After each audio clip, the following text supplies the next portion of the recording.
এটা হচ্ছে আমার ফার্স্ট ডে এক্সামের দ্বিতীয় ব্লগ। তো আগের ব্লগে দেখিয়েছিলাম আমি কিভাবে রেডি হয়ে বেরিয়ে পড়েছি। এখন একটুখানি গিয়ে দাঁড়াবো, আমার দুটো ফ্রেন্ড আসবে, তাদের জন্য ওরা এলে পরে বেরিয়ে পড়বো। এখানে এসে একটুখানি দাঁড়িয়েছিলাম আরেকজনের আসার জন্য, ও আসলে আমরা বেরিয়ে পড়েছি। এখন সাইকেলে করে যাব বাস স্ট্যান্ড অবধি, বাসে গিয়ে তারপর গিয়ে বাসে যাব। তো ওঠার পরে এখানে জায়গাটা খুব সুন্দর লাগছিল, সবুজে মোড়া।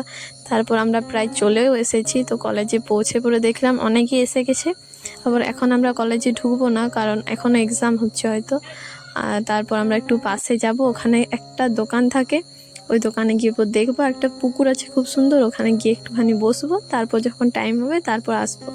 তো পৌঁছে গেছি। এইখানে দেখুন জিনিসগুলো কি সুন্দর সুন্দর, প্রচুর জিনিস ছিল এখানে।